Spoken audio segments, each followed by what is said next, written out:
Salut la team, j'espère que vous allez bien.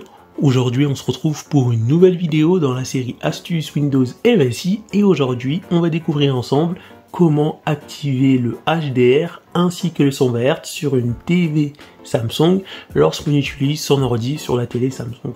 Ce qu'il faut savoir c'est que pour activer le HDR sur une télé Samsung pour soit jouer sur un jeu PC ou pour profiter d'un film HDR avec son PC mais sur sa télé Samsung, il y a une petite manip à faire, mais malheureusement cette manip elle fait pas que activer le HDR, elle active également le 120 Hz pour les télés Samsung qui peuvent aller jusqu'à 120 Hz qui est la norme HDMI 2.1.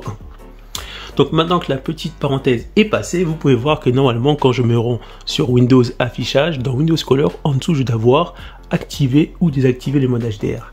Mais là ça n'apparaît pas. Autre chose, comme je vous ai dit ce mode, la chose qu'il faut activer, ça n'active pas uniquement l'HDR mais le 120 Hz, regardez bien. Quand je vais dans paramètres avancés, on voit bien que dans les fréquences de rafraîchissement, je peux aller qu'à 60 Hz alors que j'ai bien un câble qui me permet d'aller à 120 Hz, j'ai bien la télé qui a le port HDMI 2.1. On va voir l'astuce ensemble. Et pour terminer, on va sur Watch Dogs Legion. Et si je vais sur Options, Vidéo, on voit bien que le HDR, je peux pas le modifier, je peux rien faire. Donc, maintenant que vous avez vu que ça ne fonctionne pas, parce que lorsqu'on achète une TV Samsung, malheureusement, c'est pas paramétré manuellement. Ça apparaît parfois aléatoirement, ou si votre télé reconnaît un ordi, directement elle va activer le mode HDR et le mode 120 Hz, mais ça le fait pas tout le temps. Donc j'ai cherché tout simplement un moyen de le faire de manière, comment je pourrais dire ça, de l'activer manuellement. Donc maintenant on va voir ensemble comment régler le problème, et c'est très simple pour toutes les personnes, tous les gamers qui ont rencontré ce problème sur leur télé Samsung. Vous prenez votre télécommande, vous allez juste sur paramètres, général, ensuite vous allez sur gestionnaire de périphériques externes, et on va se rendre dans signal d'entrée éteindre.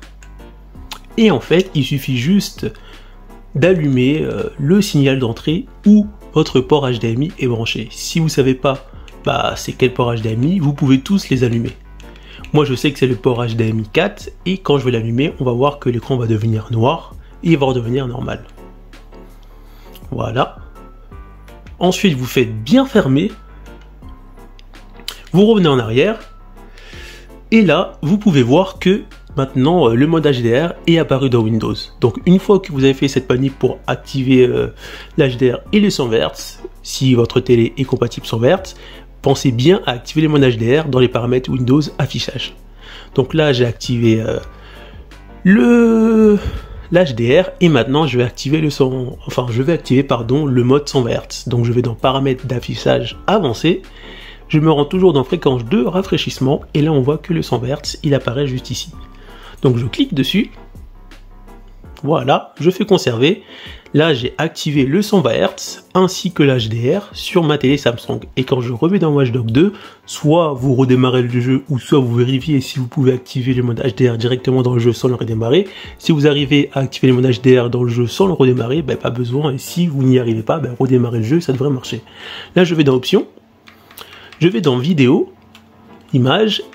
Et là, je peux voir que je peux activer enfin le HDR de manière manuelle. Donc voilà, ça a marché. Donc on arrive à la fin de cette vidéo. J'espère que cette vidéo vous aura permis de régler vos problèmes d'HDR ainsi que peut-être vos problèmes d'activer le mode 120 Hz sur votre télé Samsung. Alors n'hésite pas vraiment à t'abonner à la chaîne, à partager cette vidéo autour de toi et à me dire en commentaire si ça a marché pour toi. Et on se retrouve pour de prochaines astuces. A plus la team! Pour retrouver d'autres astuces sur MSI, cliquez sur l'épingle du numérique, après vous êtes abonné bien sûr, rendez-vous dans l'onglet playlist et là cliquez sur la playlist astuces MSI. Donc pour l'instant on retrouve que 3 astuces MSI mais chaque semaine, dans la mesure du possible, je remets à jour cette playlist. A plus la team!